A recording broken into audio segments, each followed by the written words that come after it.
The Holy Gospel according to St. John, the 11th chapter. Glory to you, O Lord. When Mary came where Jesus was and saw him, she knelt at his feet and said to him, "Lord, if you had been here, my brother would not have died." When Jesus saw her weeping, and the Jews who came with her also weeping, he was greatly disturbed in spirit and deeply moved.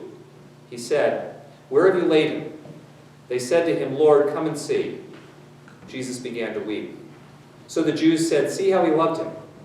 But some of them said, "Could not he who opened the eyes of the blind man have kept this man from dying?" Then Jesus, again greatly disturbed, came to the tomb. It was a cave, and a stone was lying against it.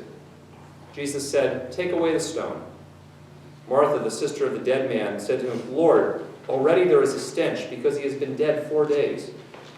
Jesus said to her, "Did I not tell you that if you believed, you would see the glory of God?" So they took away the stone. And Jesus looked upward and said, "Father, I thank you for having heard me. I knew that you always hear me, but I have said this for the sake of the crowd standing here, so that they may believe that you sent me." When he had said this, he cried with a loud voice, "Lazarus, come out." The dead man came out, his hands and his feet bound with strips of cloth, and his face wrapped in a cloth. Jesus said to them, "Unbind him and let him go." The Gospel of the Lord. So it was about 3 years ago that I actually had the opportunity to climb in and out of Lazarus' tomb. It was the second Holy Land trip that I had been on, and we went on an unscheduled detour to the site that has traditionally been known as the site of Lazarus' tomb. Not many people go there because it's in the Palestinian autonomous area, and you got to go through a bunch of checkpoints to get there. So most people avoid the hassle and don't go there at all. But we did, and I was really glad we did, even though when we got there, it's not all that impressive.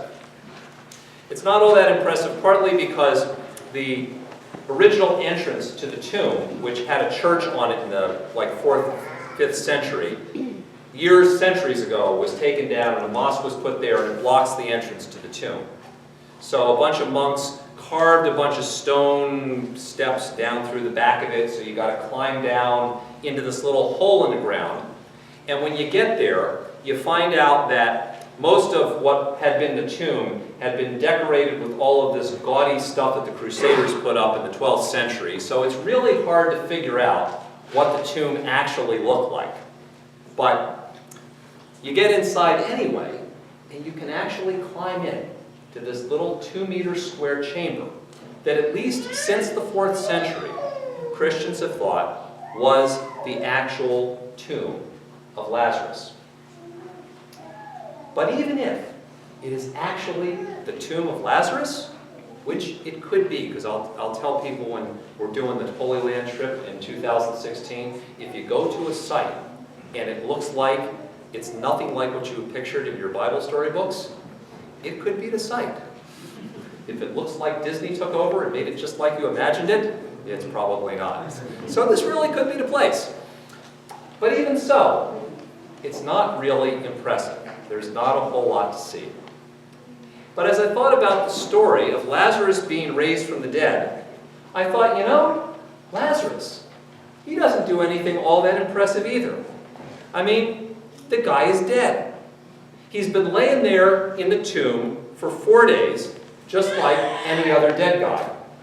And even after Jesus raises Lazarus from the dead, this is one of the things I think is the worst thing about this story. He comes out of the tomb, and he gets no speaking part.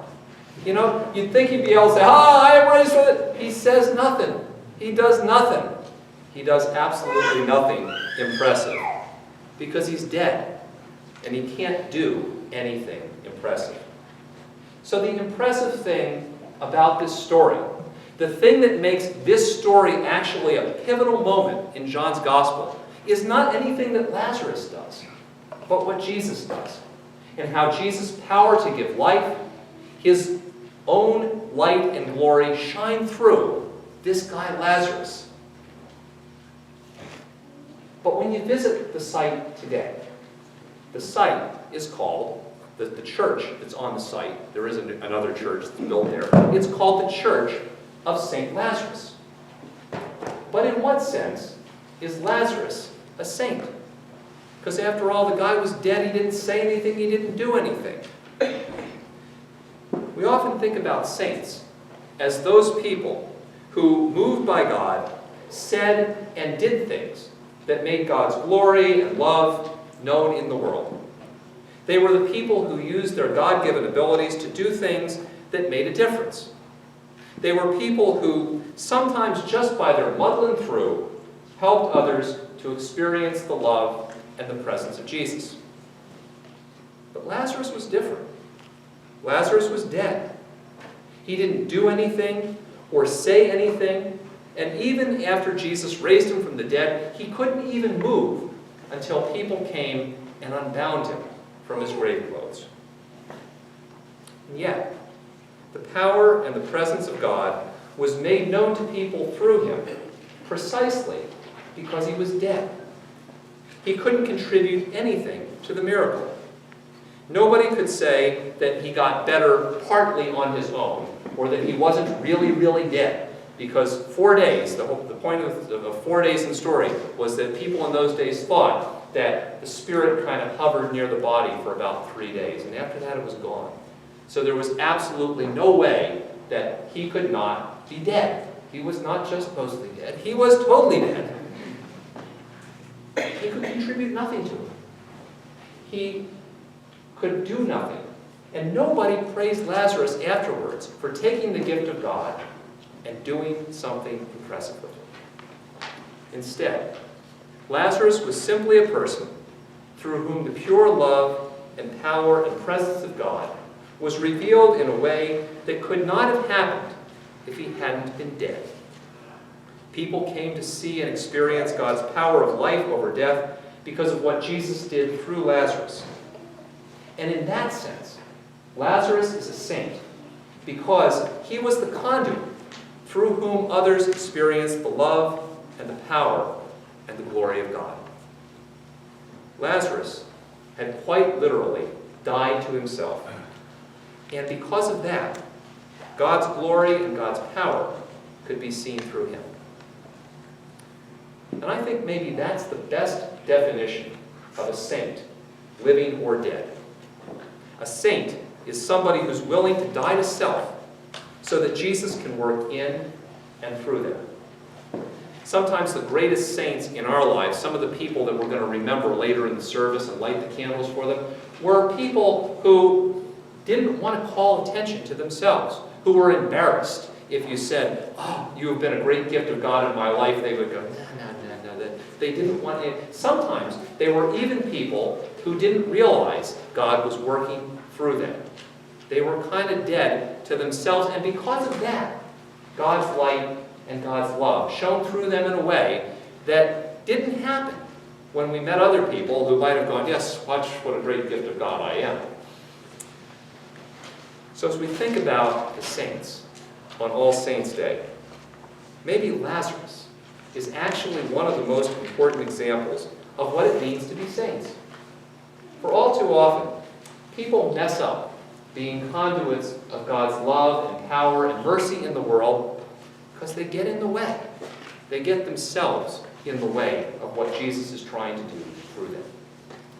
And very often for us, the first and most important part of us being modern saints, the people who today can be the conduits of God's love and power and glory in the lives of others, is about being willing to die to ourselves so that Jesus can do something through us.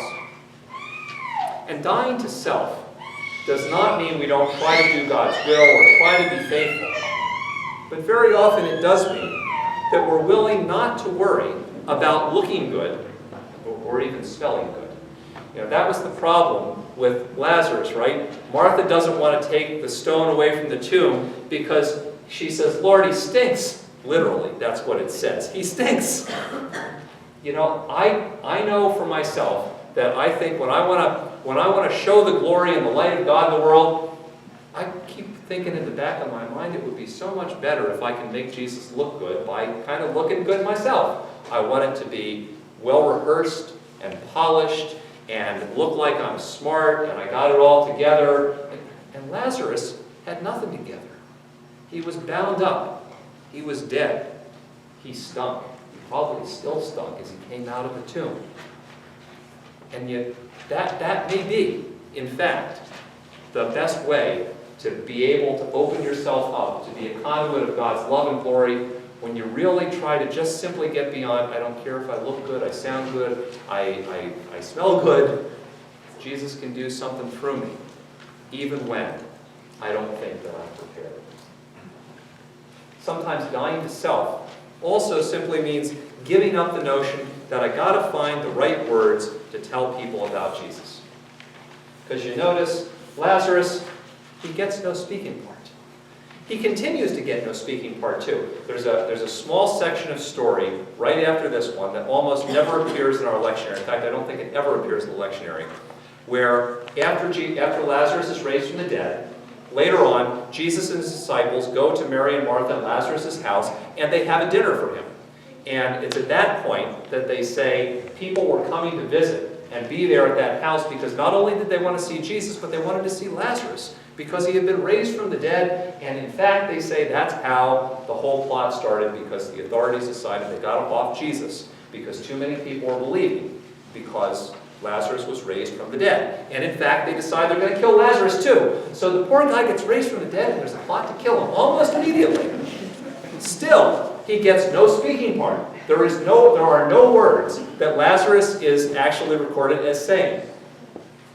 And you know, sometimes the best things we can do to show the glory and the love of God is just to be faithful Christians without trying to think about what are the right words. Because sometimes the best words are the words that come out of your mouth that you didn't even think of, that God put there.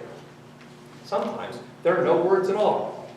One of my friends posted something on Facebook the other day that said, and you got to understand, I have a lot of pastor friends on Facebook, so I see a lot of pastor stuff that passes around. But they said the best way to be a Christian witness is to tell people you're a Christian and then just not be a jerk and say nothing. And sometimes that's true. The words aren't as important as being willing to just get out of the way. And sometimes the words we try to use can get in the way of what Jesus is trying to do through us. And sometimes, for us too, dying to self is about simply being willing to listen for the voice of Jesus, even when we don't expect it. That is maybe the one thing Lazarus does. He hears the voice of Jesus, even when he's dead. And Jesus tells him to get up and come out. And I always picture this story as Lazarus being as absolutely flabbergasted and shocked and amazed as everybody else. He gets up, he walks out there like, now what? What am I supposed to do? Where do you want me to go? And a lot of times in our lives, at least this is how it is for me, I think I hear maybe God calling me to do something. You know, you got to get up and start moving and doing something here, but I'm not quite sure what, or why, or when. So I kind of like to lay back and think about it some more. Maybe when it becomes clear what God wants me to do, then I'll get up and move. But Lazarus has no idea. But he gets up and he goes. And he does what Jesus tells him to do. And then then later on, he'll find out what the next steps are. Sometimes that willingness to give up, I got control of the journey, is the way we get out of the way and let Jesus work through us. So today, we remember all the saints, the people through whom the love and the glory and the power of God was made known in our lives. But it's also a day to remember that God calls each one of us to be a saint in our own time and place. And Jesus has promised us too that the power of his new life and resurrection is going to flow through us and in us at the end of time. But also that it's going to flow through us right now. It happens whenever we're willing to speak and to act as agents of God's love in the world. And like Lazarus, it often happens best when we're willing to die to ourselves and get out of the way, so that the power and the presence of Jesus can be more fully experienced and seen by others through us.